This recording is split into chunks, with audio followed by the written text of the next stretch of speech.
Hi, everyone. Welcome to the CALI Culture Podcast, episode 26, featuring returning guest Jason Espinosa, who is the CEO of Hotel Quinto in the coffee axis of Colombia. Jason is Colombian American with family that still lives in Colombia.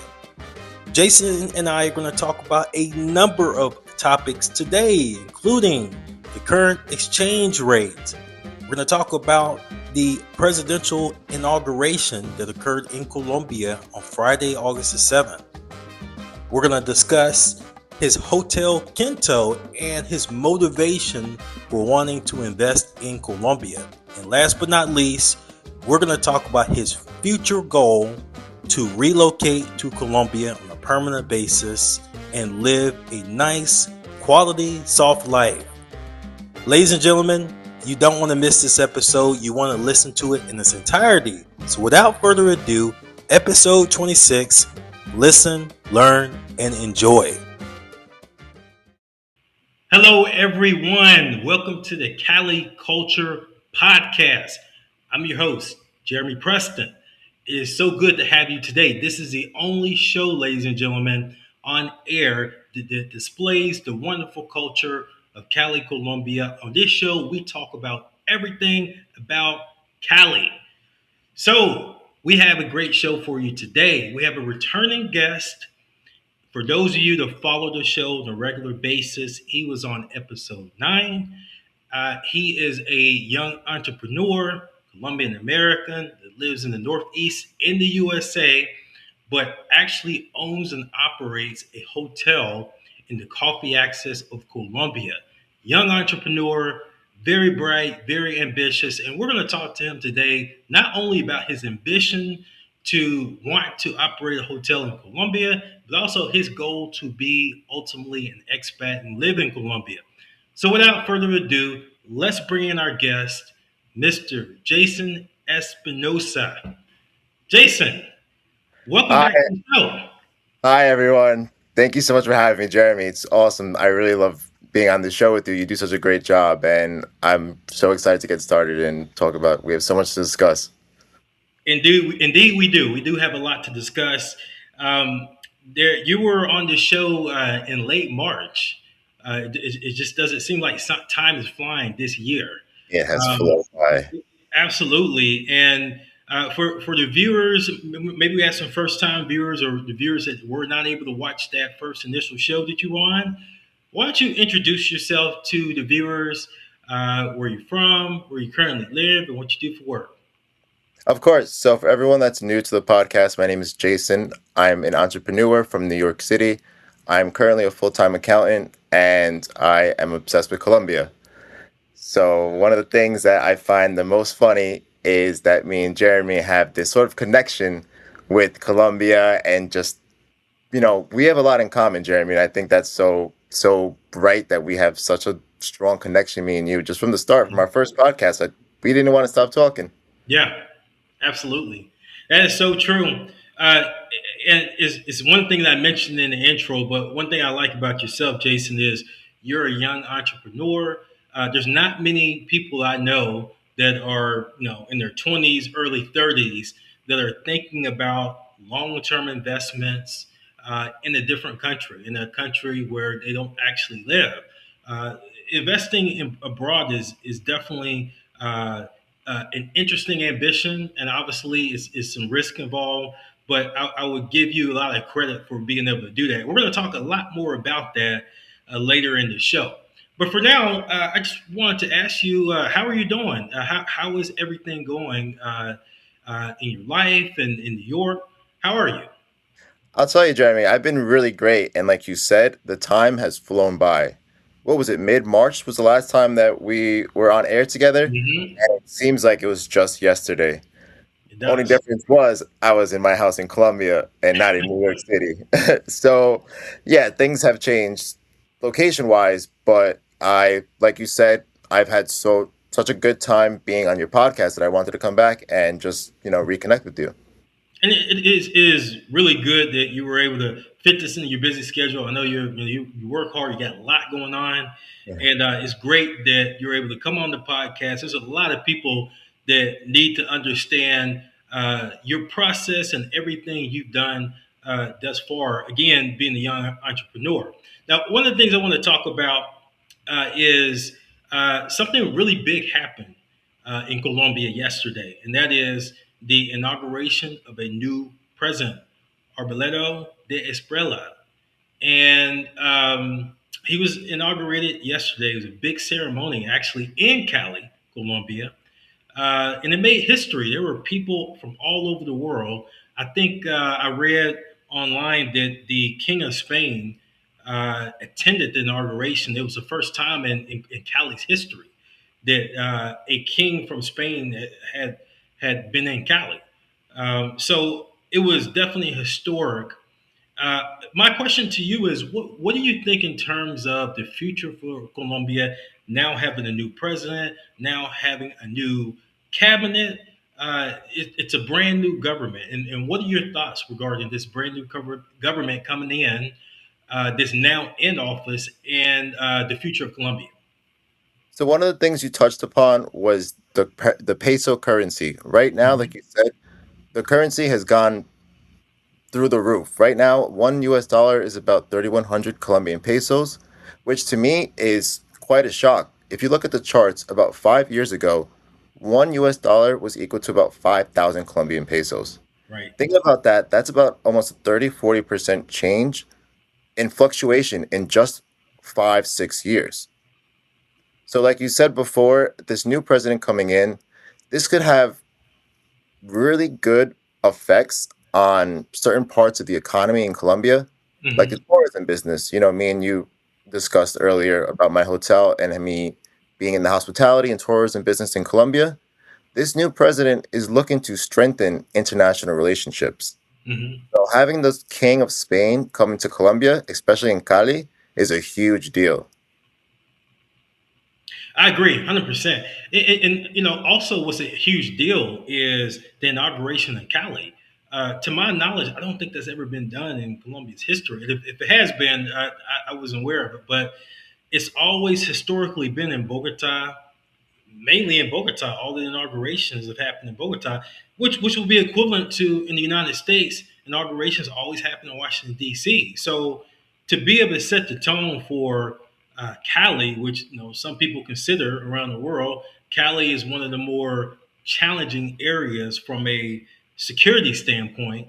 To be able to have the inauguration in Cali, I think it was really obviously historic, and then it was setting the precedence for us, the new government wanting to take a closer look at the southwest of Colombia. I agree with what you're saying too, as far as the peso. Um, let's talk about that for a minute. The exchange rate has not been necessarily favorable for the expat or the tourist. How has the exchange rate affected you? Obviously, you are a hotel owner. You operate a hotel in Mhm. Colombia. I'm sure you have a lot of expenses here or there. How is the exchange? Is the exchange rate affected you and your business? Yeah, so like you said, this currency fluctuation has not been in favor of the American. That's for sure. So when you would go to spend $100, you were getting about 500,000 Colombian pesos. Now Hmm. you're only getting about 300,000, which is a huge, huge difference. So me being a hotel owner, actually earning in Colombian pesos is beneficial. Hmm. But when you look at it from the other standpoint of someone looking to invest now, buying their own property and land, it could be a little difficult. I think people that are looking to sort of hold and maintain, that's where they'll see the most value in the currency exchange. So the Right. US dollar right now is not doing so hot in comparison to the peso. So I think most people kind of are feeling that in their pockets, especially the expats and Americans going to live in Colombia. They are not seeing their dollar go stretch as far as it was in the previous few years. And I think a lot of people will agree that this is sort of a problem for people looking into tourism, not Hmm. necessarily those working in the tourism industry. Right. Yeah, I agree. I think it's short term. It does pinch a little bit. It does. hurt expat tourist, an expat that operates a business in Colombia. Let's just be honest, the dollar doesn't stretch. You're not getting the most for your dollar right now with the current exchange rate. I tell you, I just invested in a another apartment in Cali, and there's going to be some remodeling and repairs that I'm gonna have to do. And I'm definitely, when I get to Cali, actually tomorrow night, is definitely, I have a list of things that I have to do, and I'm sort of wondering the price and the cost. So there is definitely a short term impact to, again, people like ourselves, but I think long term, if the administration could, the new administration could come in and make Colombia more secure and improve the infrastructure, long term, I think the impacts will be a lot less. Any other thing to add about that in regards to the future Colombia and whether to do business in Colombia? So my whole thing with my social media, and I'm sure we're going to get into it a little bit later on, but my whole thing with my advertising of Colombian fincas and living this life is Hmm. not necessarily to calculate how much money you're going to make, but the Hmm. kind of life you can live on what you have. Not Mm. everyone wants to go to work 9 to 5 every day, and you know how you get bored of it. So my whole thing is showing people, listen, with this amount of money, you can actually live a life instead of trying to chase the carrot. For example, here in New York, where it's going to take you a whole lot more time at work to get one house than you would in Colombia. That's a good point, Jason. I want to touch on that real quick. Um, I will always, I say it right now, and I will always say America's, to me, the greatest country in the world. But I also say that it doesn't mean it's the most financially beneficial from a cost of living standpoint. And just to take New York for example, New York, let's be honest, Jason, is very expensive right now, especially with inflation still being a problem. I think the earnings numbers came out this week, and inflation is still a problem. It's still like 4.2%, so it's not going away. And also the cost of living in general. Yeah, rent going up. Rent is more. Utilities are more. Obviously, groceries are more. So can you help the viewers emphasize when you go to Colombia, like to what extent is it a lot cheaper than say like living in New York from a utility standpoint, from a drivability standpoint? To what extent, in your opinion, is it cheaper to live in say Armenia, Colombia, than New York? So in one of the videos I uploaded maybe a few months ago, I discussed how $1,500 a month can basically pay all your bills in Colombia. But you think Mm, about it in terms of renting. With that 1,500, you can rent a beautiful, beautiful place in Colombia, whether it's an apartment or even a house. You could rent a whole house for that price. But in hmm. New York, that won't even get you a one-bedroom apartment. So that kind of plays into the factor of expats and people that are looking to move abroad. You know, why are you living in New York paying $3,000 rent when you can go pay half that and still make the same amount of money? Right. Yeah, absolutely. And that's the comfort life that you're talking about. Essentially, is to be able to you know have a fraction of your money, especially if obviously if you're making U.S. dollars and say you're a digital nomad, that you can make a fraction of that money and still live a really really good life in Colombia. So for those of you that are listening right now, that we've sparked your curiosity, we definitely want you to follow Jason Cashflow Finca. In a minute, we're gonna pull up your social media page, Jason, because I want them to follow you to get all this good information in Mhm. regards to how you can live, how you can take your U.S. dollars. Perhaps you're ready to retire, or you're thinking about retiring, how you can take your US dollars and live a good life abroad. The good thing about Colombia is what, 4 hours, a 4 hour flight from Miami. It's probably another what, 4 hours. So probably total flight time is what, eight hours from New York City, Jason? Oh, you can get to Colombia in 6 from New York. Wow. So I think it's so funny that you touched on that, where the location of Colombia is actually very well located geographically because it's close to the equator. So you Mm-hmm. can you can get tourists from North America, Central America, Europe, and Asia. So I think that being so relatively close does put it geographically in a perfect location for tourists from all over the world. I've met tourists in Colombia from Sweden, from Germany. They've come from all over the country, all over the world, really. And I Yeah. think Colombia is starting to see more and more uptick in foreign tourism, especially like we talked about earlier with the new presidency.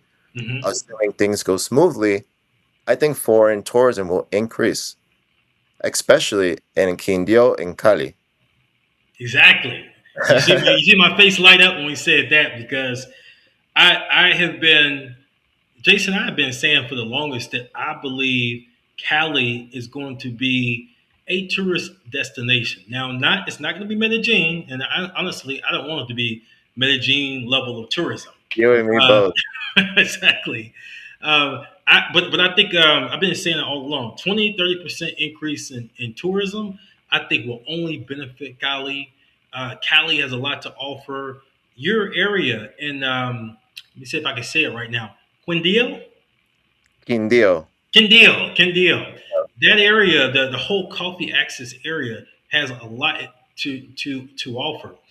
If ladies and gentlemen, if you love the being outdoors, if you like biodiversity, farmland, you'll love this area. Of course, if you love coffee, you're gonna love this area. And so there's a lot of people that have tourism focuses, Jason.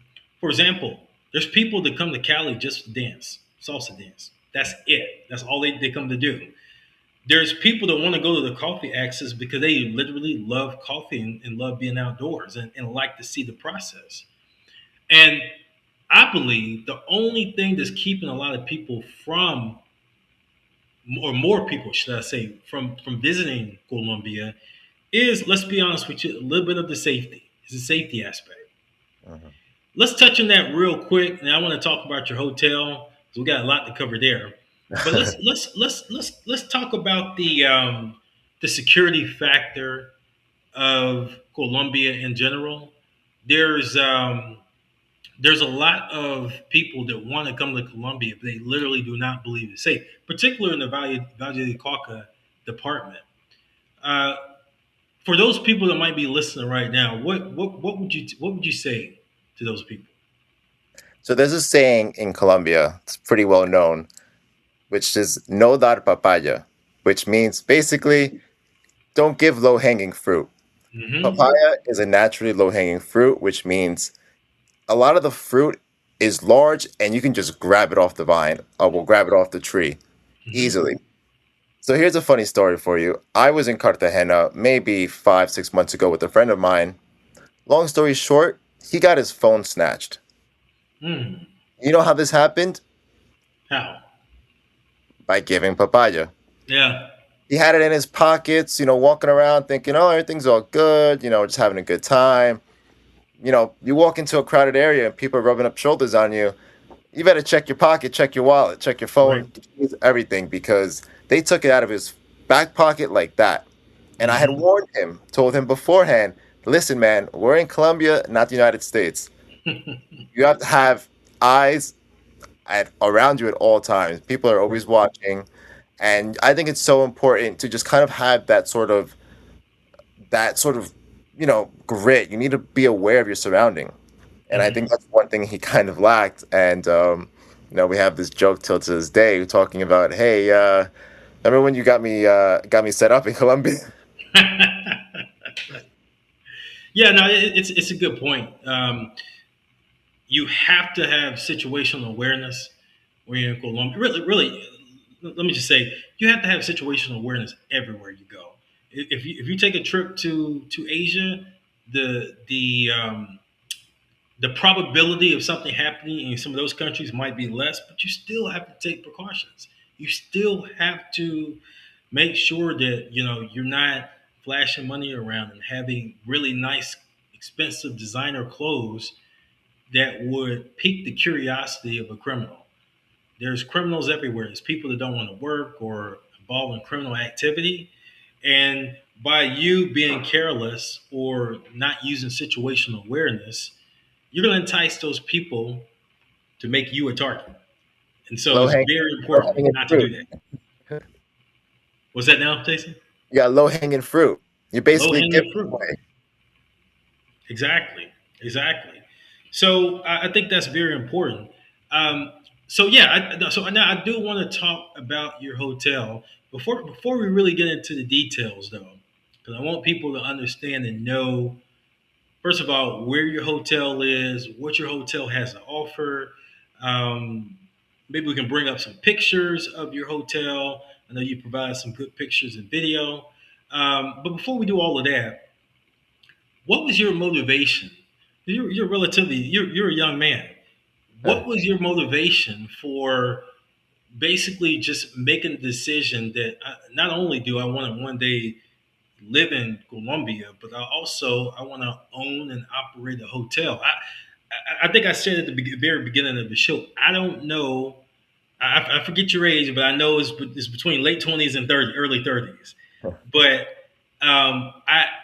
I don't know too many people in that age bracket that are thinking in terms of I'm going to go and buy a hotel in Colombia or in any other different country besides America, and I'm going to own and operate it. And this is going to be something that I want to do on a larger scale later on in my life. I don't know too many people in that age that do that. So, with that being said, what was your motivation? Thanks so much, Jeremy, and I'm really glad you did your research on me. A thing or two about me. So yeah, my biggest motivation about buying the hotel was really to set up my life and my family for the future. I think having land and having a place where I can go and just live out my life, the whole topic of financial independence and financial freedom comes Hmm. into play here. Since a young age, I've always been obsessed with money and its functionalities and just being able to live the life that I wanted to live. Hmm. So, with that being said, my parents were in Colombia one day and we were already on track looking at places to buy because I've been interested for a little while now. So, once I had gotten a phone call from my parents saying, "Hey Jay, we found a place you might like." The next day, booked a flight and I was gone. I was there. Wow. So it happened that fast. So I happened to just stumble upon this place just by pure luck. I wasn't planning on buying a hotel at all. I was just planning on buying a land where I can have, my parents stay or, grandparents and my future self just to, have a good, good solid background, somewhere to go where I need just to relax. Hmm. And it ultimately ended up being one of my biggest businesses, one of my biggest ventures to date. Wow. So I don't want to belabor this too much because I want to look at some photos of your hotel. We're going to bring up some photos here on the podcast so the viewers can see, and you're going to walk us through some of these photos of your hotel and the nice, beautiful grounds. That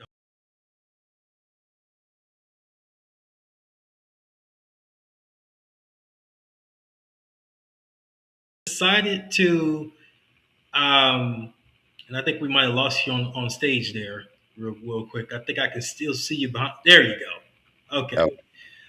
So how you said and your parents told you about it, and then you booked a flight, headed to Colombia. Did you look at any other hotels, or was it just that one and you saw it and you was like, "Hey, this is it. I'm buying that." So I did have a price range. My price range was anywhere between 100,000 and more or less 200. You Mm-hmm. can imagine this is a sizable amount of money, so I wasn't looking at just anything. I Mm-hmm. had a there's there's a photo of me in the river. So I had this amount of money that I was looking to spend, and we'll touch on the photo in just 1 second. But the money Mhm. that I was looking to spend, this place happened to fall right within the budget that I was looking at. And I was looking at apartments. I was looking at what's going to bring me the most value, the most bang for my buck. Mhm. I looked at some really nice, beautiful apartments in Pereira, Mhm. around the Risaralda, those Quebradas area. Mhm. I loved them, but ultimately, I realized an apartment isn't going to really hold the value or really be the place that I want to bring my family to, to Mhm. have large gatherings. And I think me buying up this hotel with the land and all this kind Mhm. of gives me and my family the freedom to kind of just live the life that we want to live, live like Mhm. a farmer, live financially free without worrying about I have to go to work and I have to be ready at 6 a.m. meetings and just the like. I think it's been such a delight. Right. Yeah, I mean that's amazing. We're going to talk a little bit more about that decision and that the price range that you had because I think that's absolutely amazing. You couldn't even think about getting a hotel of any caliber, it doesn't matter what condition it's in America for that price. So we're going to talk a little bit more about that. And why don't you walk us through some of these photos that we're going to share that actually we're sharing now? Yeah, so that photo actually, that's my dad, a friend of mine, and two of my employees. So we were down by the river, which is actually on the property line. So my hotel is located in Montenegro, Quindio, which actually means Black Mountain in Spanish, Montenegro. So the area of the hotel is actually on top of the mountain. And as you go down the property line, it's about 4 to 5 acres. On the bottom of the property line is the river Rio Robles. That's what you see right here. There's actually a waterfall right behind this picture, right before where we're sitting right there. And it's funny because you can actually swim in the river, play in the waterfall, and it's all included in the price of the hotel stay or even the day pass. Wow, amazing! Wow. So this is one of the Um, bedrooms we have. It's a beautiful view of the backyard area. So that's actually overlooking where the mountain is. So if you mm. open those windows, you can see the river and actually hear it from where you are. Wow. So just stay on that photo real quick. So you're getting a mountain view. Like literally, you wake up Yeah, it's a and you mountain view. and you look at the mountain. It's like, wow, this is life. This is paradise. That's one of my favorite views because you actually have the coffee plants underneath. You can see the plantain trees. You can see the avocado trees. You basically have, a view of the whole garden right in front of your eyes when you wake up. So there's no better way to wake up than sunshine and gardens. Wow, very nice. So this is one of our multiplexes or multifamily rooms. Hmm. This accommodates up to 5 people. It's actually really, really useful for families traveling with young children because you can all stay in one room and it Hmm. really doesn't cost too much, so it doesn't break the bank, and it really gives you quality time with your family. Nice. So and let's just go back to that one real quick, if we may. So this room is up to you said six, five or Up six to people, five, up to five up to people. You can five. have two in the larger ones and then one in the single. Very So nice. this is a suite with a television, a private bathroom, closet space, and this also has a view of the front lawn, the front yard.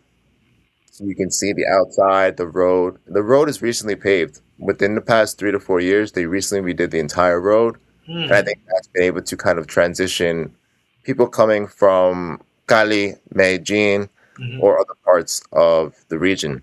Because Quindío is definitely a developing region. It's seen a lot of tourism in the past 10, 15, 20 years. And I only see it getting better. I only see it getting stronger. Absolutely. Wow. Nice.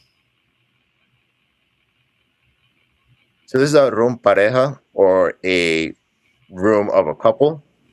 We actually took this photo when someone had asked us to make a Valentine's Day tribute for their wife. So they Nice. see we had the wine glasses, the wine bottle, the roses, the te amo balloon, and it gives you sort of like a spa retreat feeling. Hmm. Now, does this room have a view as well? Is there Yeah, any this one view? actually has a balcony. Oh, So if you see nice. on the if you see on the left hand side, you can open up those curtains, and through there you can open up the window sills, and you can just walk right outside to the balcony.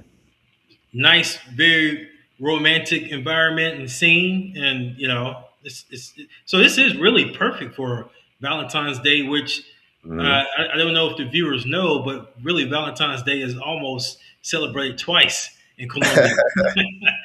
It's one time traditionally, I think it's September the 19th, I believe, Jason, Yeah, and a lot of Colombian women also would love to celebrate our American Valentine's Day, February the 14th, as well. they have Dia de Amistades, which is like Friends Day, but when you're trying to court someone, friends is. So actually, one of the coolest things about the hotel is that it's all made of guadual. Guadual is a bamboo style wood. Hmm. So if you look at the bed, if you look behind it, you can see that kind of orange hue bamboo actually grows in the property. So it grows down by the river, and that guadual grows up to 12, 15 feet. So the entire house is actually made of guadual. Wow. So if you're talking about nature and the fact that you like really authentic wood from Colombia, then here we go. So if you actually look at the bedpost, guess what that is? Is that the same wood? That's the same wood, painted. Mm. So Wow.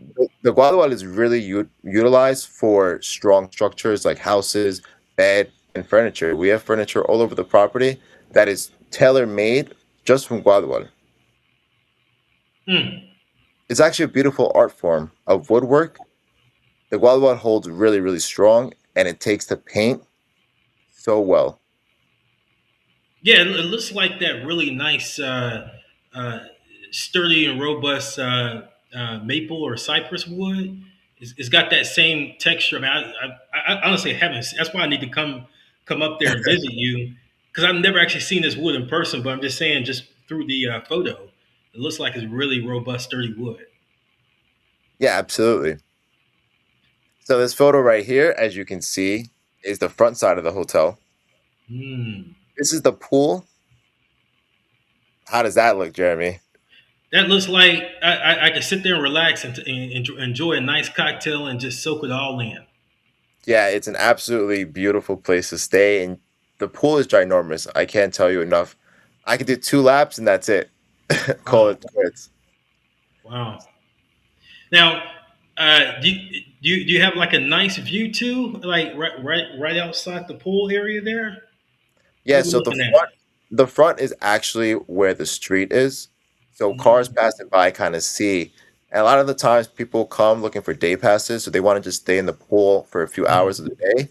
So that's really where people come and they kind of check out and be like, hey, is there any room, any occupation? So they kind of come in and they ask for prices and stuff like that. So a lot of the people that come for day passes, they get the pool, and that's mostly what you get, just the pool for a day pass. But when you stay overnight, there's a lot more included.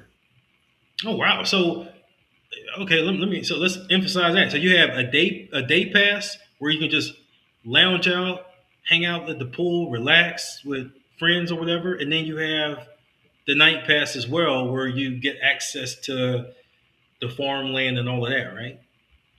Yeah, so we take a really family style approach.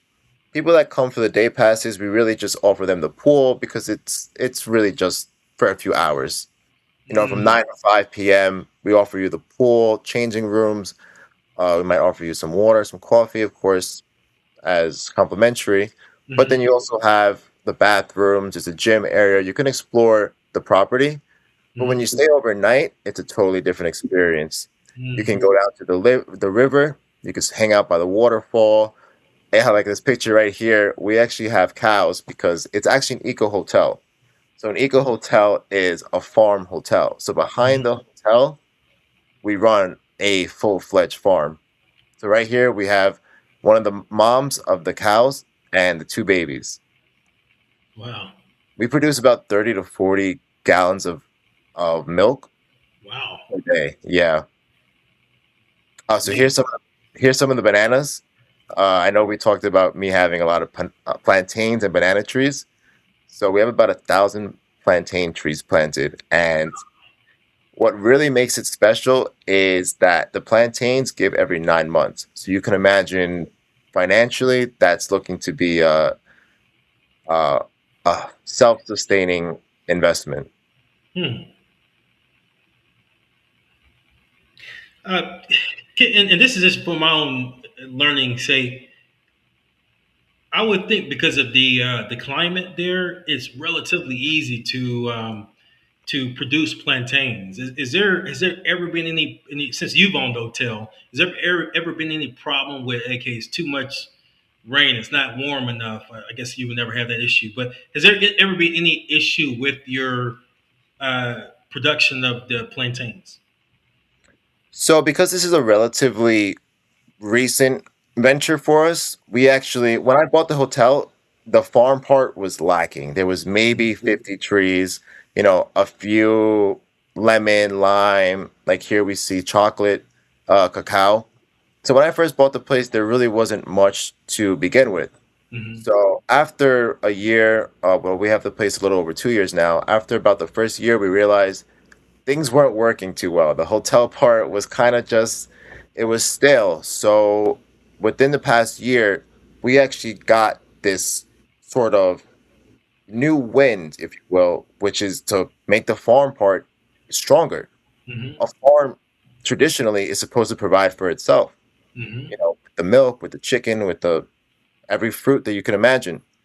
So that's when we kind of invested into the farm part. And now to what you were talking about, potential droughts. Of course, like everywhere, there are droughts. Mm-hmm. One of my biggest fears is that that river would dry up. So we actually have been taking the initiative to buy canisters, large canisters, about 300 liters or more, that contain water. They hold rainwater for, get this one, a rainy day.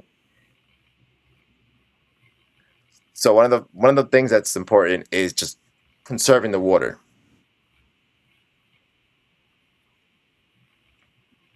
So we've been really sustaining all the water lately that we've been getting. A lot of the rainwater we kind of hold and put it into these canisters for troubling times.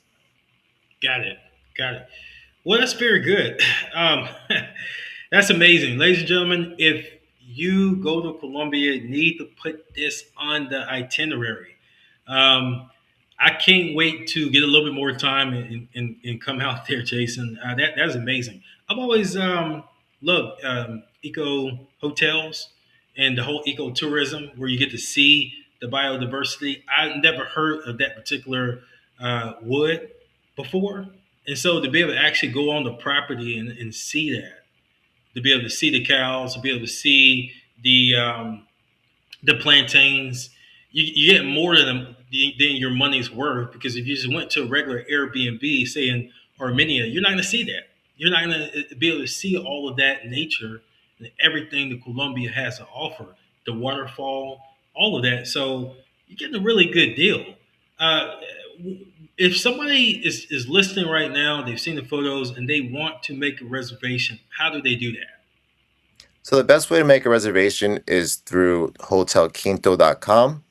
There you can find a link to a messaging board. You can reach out to us. You can call the phone number, any of our social medias, the Hotel Quinto Instagram page or Facebook. You guys can reach out to us there. You can also shoot me a message. I'm pretty easy to get in touch with, and I can relay it to the proper people to get any bookings done.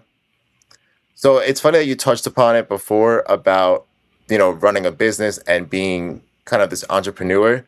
I Mm-hmm. never expected to get into the hotel business, but I've been taking such a liking to hospitality in general and just kind of seeing what it's like to run a business that relies on people and tourism. Mm-hmm. You have to set the table, you have to bring water, serve them coffee, be polite.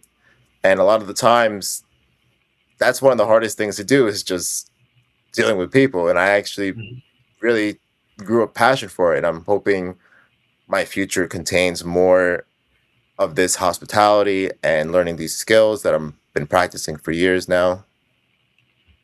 Absolutely. We do have your Instagram on screen at Cashflowfinca. Ladies and gentlemen, uh, there is, as we mentioned earlier in the show, Colombia has a bright future. We truly believe that. We truly believe that tourism is going to be a hub, but good tourism, though. Good tourism. And this is good tourism to be able to go and see the culture, to be able to see the biodiversity. A lot of people don't know, Jason, that Colombia has is one of the most biodiverse countries in the world, not just South America, in the world. And so to be able to take a say 3 to 5 night reservation at your hotel and be able to see some of this biodiversity is amazing. Um, Correct me if I'm wrong, Jason. You said that if somebody did a 5 night reservation, um, they have access to go see the plantains, to the waterfall, to look at all of the biodiversity, whether it be the animals or the vegetation. They have access to all of that, including the hotel, right? Yeah, so basically, we give access to anyone that stays the night. They can absolutely stay for as long as they want.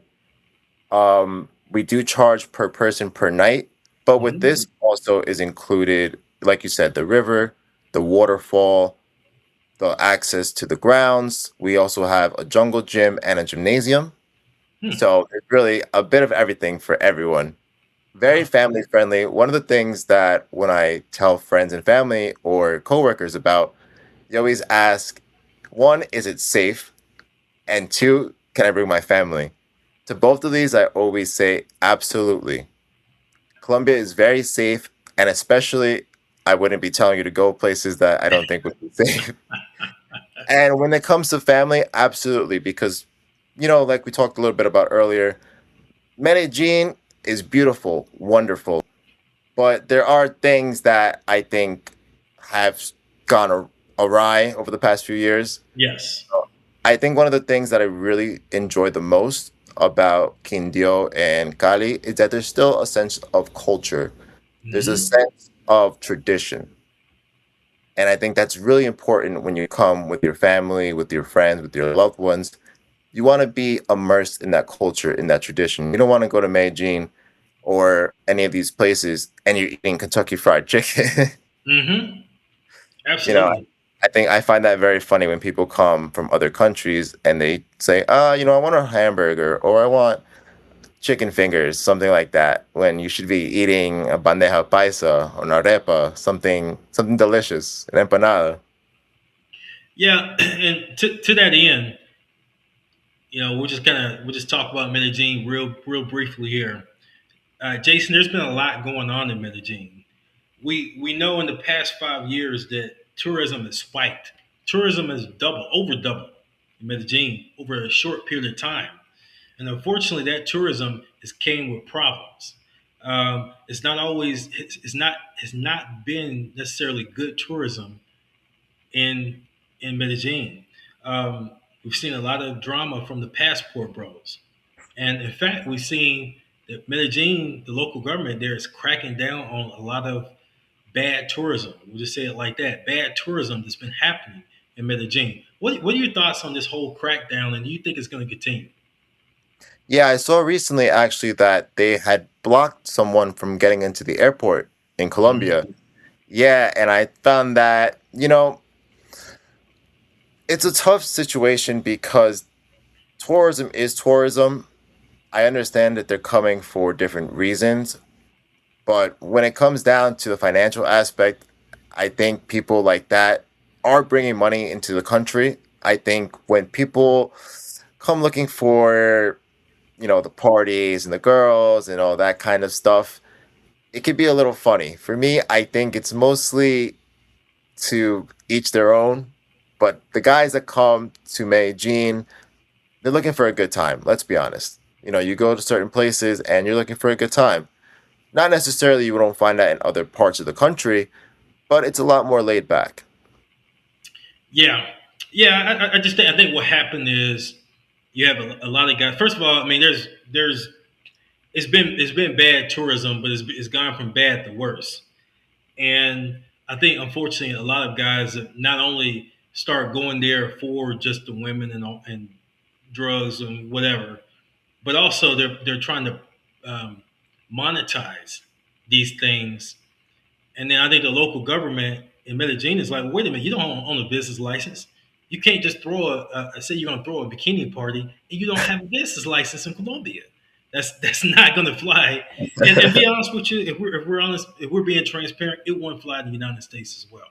Mhm. You couldn't have someone that is just visiting, probably doesn't even have a visa, whether it's digital nomad or investor's visa, just throwing $1,500 bikini parties.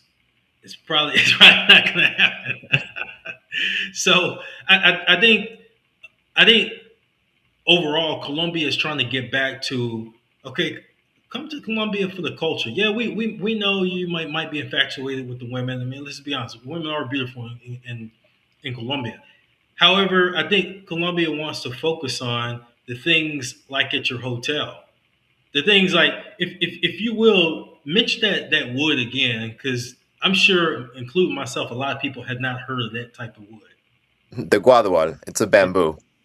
Yeah, so this bamboo type of wood, many people have never heard of it, and so unless you uh, come to Colombia with an open mind to learn and to go out and venture outside of the touristy areas, you'll never know some of this kind of stuff. So I hope, and I always emphasize good tourism that will come to Colombia, and I hope that continues. Now, I wanted to go back to the fact that you are an entrepreneur. In fact, you're an international entrepreneur, and there's not many people, again, your age that I know are doing this. To the 21-year-old that might have just graduated from college, or perhaps he or she have got out of the military and trying to figure out what the next step is. They're listening to this podcast and they're inspired. And they're thinking, hey, if he did it, if Jason could do it, then I could, you know, I can acquire a property, whether it be an apartment or a farm or a hotel, and I could do something similar. What would you say to that person? What motivational statement would you, or words would you give to that person or those people? I'd tell them to follow their passions. And I say that because it may not be Colombia. It's not for everyone. And I'll tell Mhm. you from my personal experience. It can be anywhere in the world. The Philippines, Thailand, I don't know where else these guys are going, even Australia. But I think one of the most, Vietnam, Japan, everywhere now. yeah, everywhere they're spreading. Yeah. I think the most important lesson I learned in my life, actually, and starting the Cashflow Finca page and the Hotel Quinto and the Colombia, it all kind of tied together for me once I started following my passion and less chasing the money. Mm. I think it's really important to have a strong sense of belonging and urgency and sort of put a fire under your butt. I feel like you, and this is where we're very similar. I'm older than you, but I feel like we're very similar. That we don't get complacent in life. Complacency is the worst distraction from success, in my opinion. And it's so easy to get that job, Jason, to be able to make, I don't know, whatever, 80, 100,000, 150, 200, 300,000, and just say, all right, I'm good here, and I'm gonna buy a house in the U.S. and that's it. I'm gonna live to the day I die. That's it. It's so good. And by the way, there's nothing wrong with that. But I'm just saying there's certain people that are not as complacent and they just want just a little bit more. They're always thinking like, yeah, but what else? What if I acquired a property in Colombia? What would happen? Now, can you tell about the risk? I know you brought this up earlier in the show.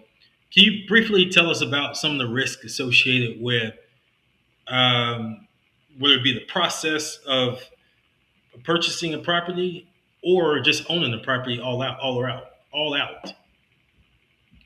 Of course, one of the earliest things that I learned from being an international investor is it's not a get rich scheme. You're not going to wake up tomorrow and be like, I'm rich.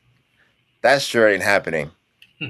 So I think it's really something where people that are passionate about this lifestyle, about the farm life, about, being an entrepreneur, about self-sufficiency, you can live on the property and live a pretty good life if you just do tours, you rent your place, and you're Mhm. basically your own property manager. You're your own super, you're your own boss. Now with that comes challenges, of course. Safety is one of them. Being full time in Colombia, you will start to make a community, but if people know you're American, they might try and get Yeah. one over on you. So I think that is where it could really discourage some people. The lack of sufficient jobs in the country, Mhm. I think, doesn't really help. Where if you're looking to move to Colombia and get a job, that isn't really a plan either, because it's probably harder to get a job in Colombia than it is in your hometown. Right. So I think it's funny when people come to me and say, "Well, how do I go live in Colombia and make money?" Well, stop right there. Wherever you are, probably a better place to make money than going to Colombia. But if you have a little bit of cash and you are interested in this lifestyle, you can contact me on Instagram, on TikTok, or wherever it may be, and I'll help anyone walk through the process. I help people understand this may not be for you, but I'll help you see how this can apply to you. My goal is to be an inspiration to others and show them how financial freedom and really financial literacy is so important. Yes, absolutely. And while we're on the topic of financial literacy, ladies and gentlemen, I will be in Cali on Tuesday, August the 11th. I wrote a book on financial literacy. It's based on my philosophy of EI, or economically intelligent. There's a lot of people that are just naturally economically and financially intelligent. Jason, you're one of them. That you make your money and you figure out ways to maximize your money, keep your expenses low, but maximize your money, not just for the temporary, because like you said, the get rich quick schemes really never work. They don't work, and they'll work for 0.5%, and then the other, you know, 98 or 99.5% are actually doing the work and not making any money. But the point being is, I am doing a book review because I am republishing my financial improvement and literacy book in Colombia in Spanish. But I'm doing this book review to get a lot of people familiar with the original copy based on my EI philosophy. And I'll be at the Rutina Cafe August the 11th, Tuesday at 12 p.m. If those viewers that are in Cali, I would love to see you, love to meet you. So please be there. Now, Jason, in regards to, and we're kind of getting close to our time here, so I'll make my next questions brief. Regards to financial literacy, please, can you emphasize, in particular to our younger viewers, the importance of financial literacy and not spending above your means? Because, correct me if I'm wrong, Jason, but I don't think you can live above your means and then just go out and then make a over $100,000 investment in Colombia. Yeah, that's so true that you said about being financially literate, because it sets you up for the future. It really is the building blocks to your success. Take me for example. At a young age, I was able to purchase this hotel. I wasn't out spending thousands of dollars on bottle service or Gucci or any of this, stuff that my friends were doing, Right. buying an iPhone, all the stuff that I saw them doing. I'm like, you're Yeah. spending so much money on things that are either gonna go to waste or never gonna appreciate in value. Hmm. So me being a young investor and always very prepared with finances, I started buying stocks. I started working more, investing into my future, 401, 457k. I think doing all that made me comfortable spending the money on this international investment, knowing that I didn't just piss away my youth or my money, Mhm. knowing that it's going to a good and a bright future for myself. Right. Absolutely. No, I totally agree with that. And I financially coach a lot of young people, young adults, 17, 18, 21 and up. And that's what I try to emphasize. A lot of people will love the idea of owning property in a different country, but they don't understand the upkeep as well. All of the things that you have to do. For example, this morning I have a property in Dominican Republic, and this morning the air conditioning unit went out, so I was on the phone with the my property manager trying to get that replaced. Those are the things that require a little bit of time and effort, but the end product, if you do it right and you put the time in, the end product will most likely 9 times out of 10 give you a nice return on your investment. Any thoughts in regards to that? Anything you want to add to that in regards to um, investments and return and the time that you have to put into an investment? I think it's beautiful that you said the time you put into an investment because you're investing into yourself. I really realized that by being a hotel owner, especially international, these are all skills that I'm learning: people management, leadership, networking, sales. Basically, all the skills are coming into play, are coming into one whole that is bettering me.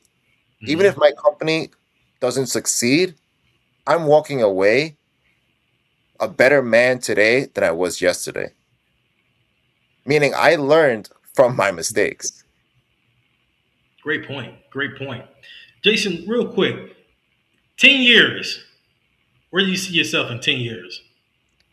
Jeremy, it's really funny you say that. I've been toying with this question lately: where I see myself in 10 years, where I see myself in 5 years. Yeah. Really, I don't see a sort of straight, narrow path. My goal is to be financially independent, Hmm. meaning I don't have to work for a paycheck. That Hmm. paycheck and that job isn't controlling my life.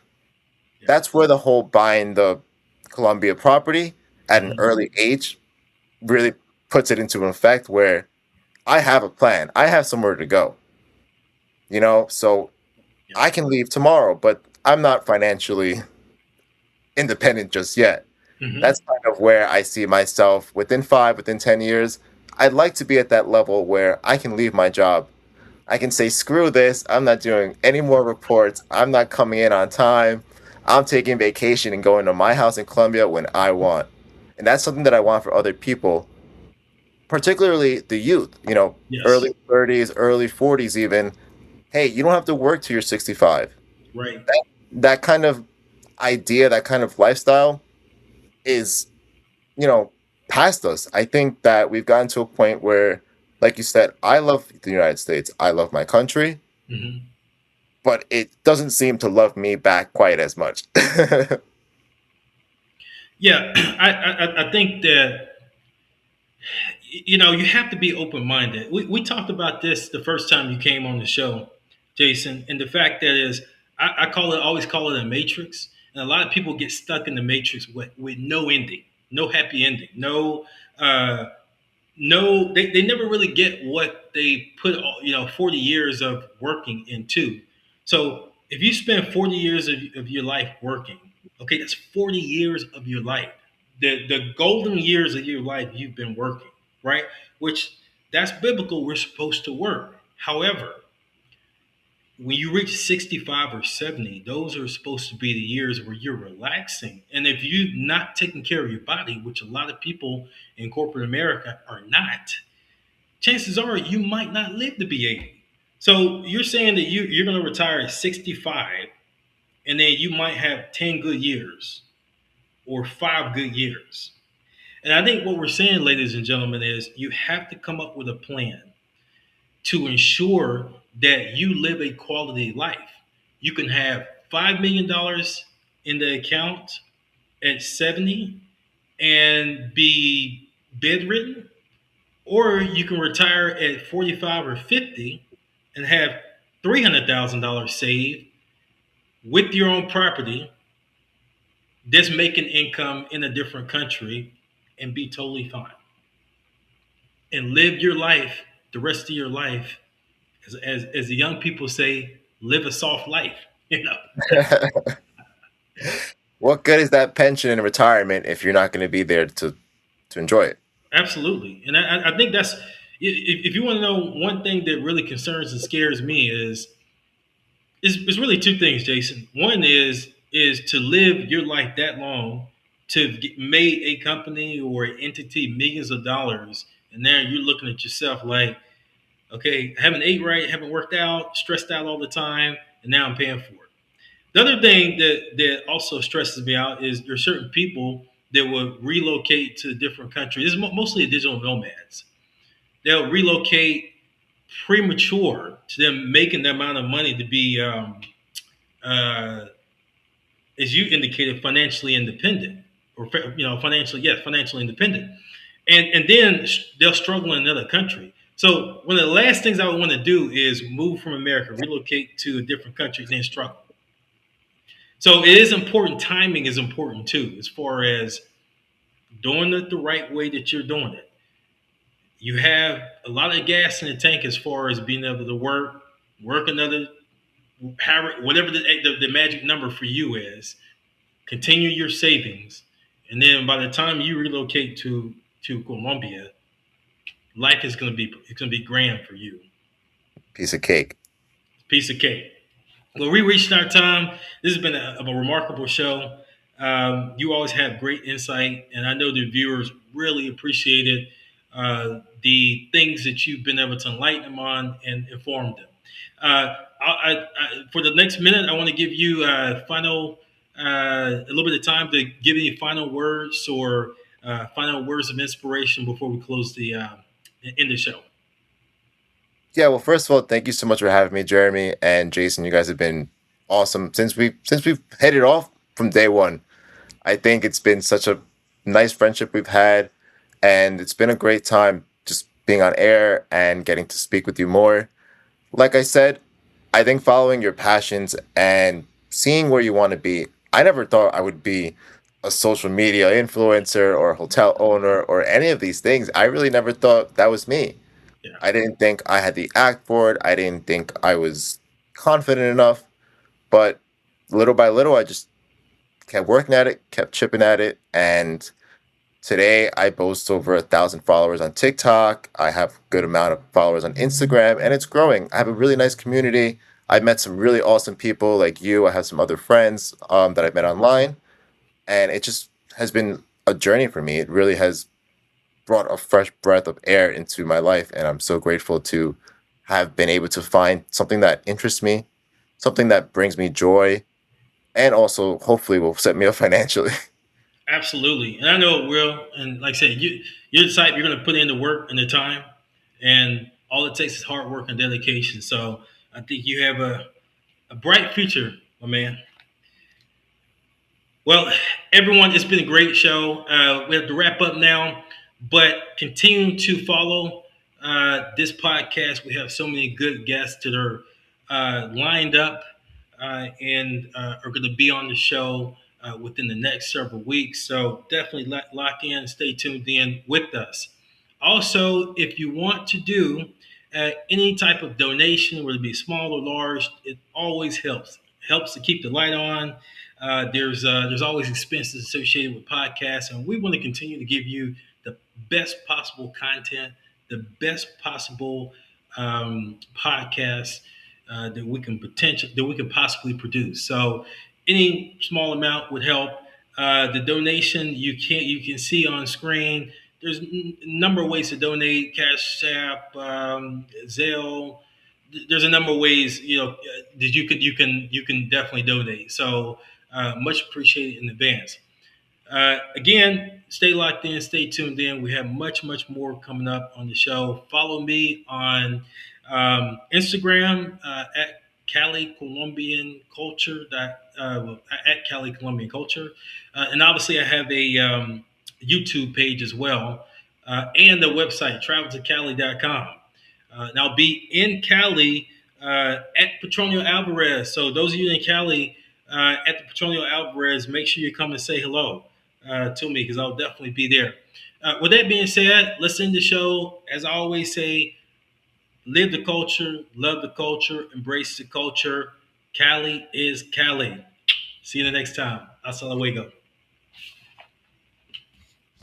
Thank you for watching the Cali Culture Podcast with Jeremy Preston. Please remember to like, comment, and subscribe, and I will see you next week for our next episode.